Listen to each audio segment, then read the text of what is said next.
y'all, my name is Ashley Falco and I'm making a guest appearance here on the Makers Gonna Learn YouTube channel. Now I have to tell you a little bit about me before we get into what I have to talk about. First and foremost, I own my own high quality plain and glitter cardstock company. I have also been a cardstock crafter since 2012. Now without a doubt, I can tell you that I am an expert cardstock crafter and I'm here today to give you 10 tips for perfect cardstock cuts every single time.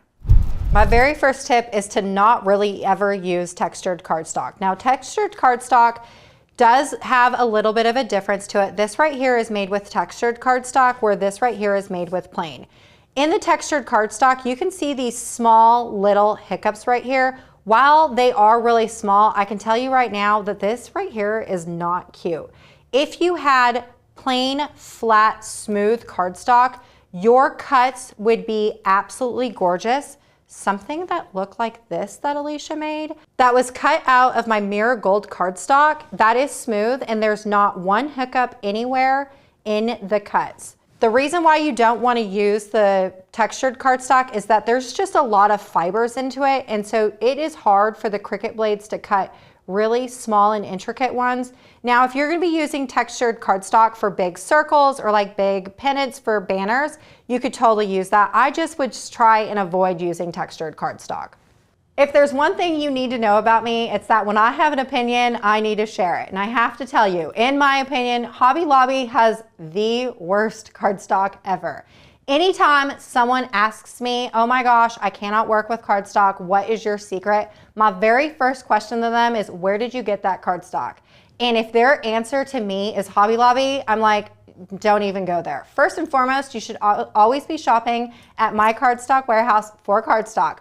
But if you're not gonna shop there, go to Michael's. It's the second best. So my third tip is only using glitter cardstock that doesn't shed. This glitter cardstock is from Hobby Lobby, and holy cow, does it shed. It makes such a mess on your hands. Instead, what you want to do is go over to my cardstock warehouse, where all of my glitter cardstock is 100% shed free. So no matter how hard you rub this, you'll never get any type of glitter on your fingers, and we have over 30 colors to choose from. We're going to piggyback on tip 3, and I'm going to mention that not only is my cardstock 100% shed free, but it is also cheaper than anywhere else that you can find it. Okay, so let's talk about some specialty papers like holographic, mirror silver, and mirror gold. So this particular mirror gold was purchased from Hobby Lobby, and you can tell that even the smallest details right here did not cut all the way through. Also, although this one is white backing, the mirror cardstocks and specialty cardstocks at Michael's are craft backing. So what happens is when you go ahead and glue it, it will start to ripple. The specialty cardstocks found in my cardstock warehouse this is my holographic, and look how amazing it looks, and it's white backing. You can also do projects like this, but then things like this that are super thin, and the shine on my mirror often reminds me of the mirror acrylics. So cute. So let's talk about the difference between solid core cardstock and white core cardstock. So I have a piece of white core cardstock, and you can see that right here, there's a little bit of white right here. In this finished project right here, while it looks absolutely amazing, you can see the white core that's right here. Now it would be amazing if this right here was solid core, like this is gonna be black, the solid is gonna be black as well, so you won't see the edges of the paper. When you have solid core, you're also able to do things like this, where all these flowers look the exact color from front, side, and also on the back. Anytime I'm working with cardstock, whether or not it's a new mat or an old mat, what I like to do is put my cardstock on my mat, and I like to use a brayer and just really push down hard onto the mat. This is gonna make sure that your cardstock does not slip and slide on your mat.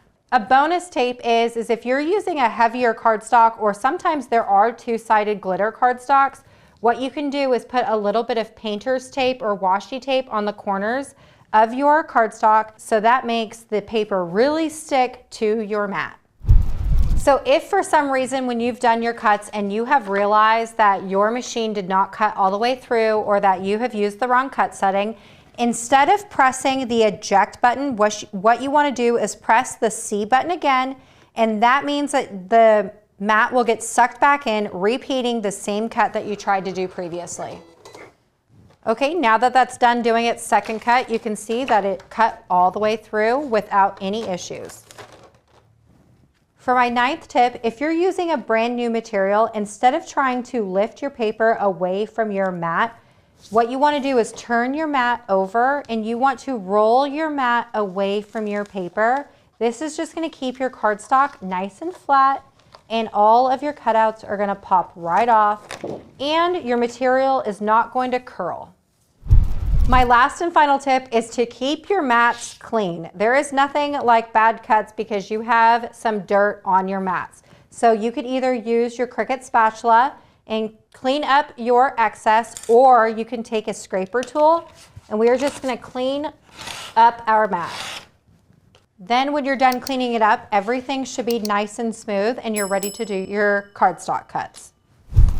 All right, y'all, I sure hope you found my 10 tips very helpful, and I need to know, did I miss any tips for you cardstock crafters? What do you have for me? Put them in the comments of this video. I'll see you later.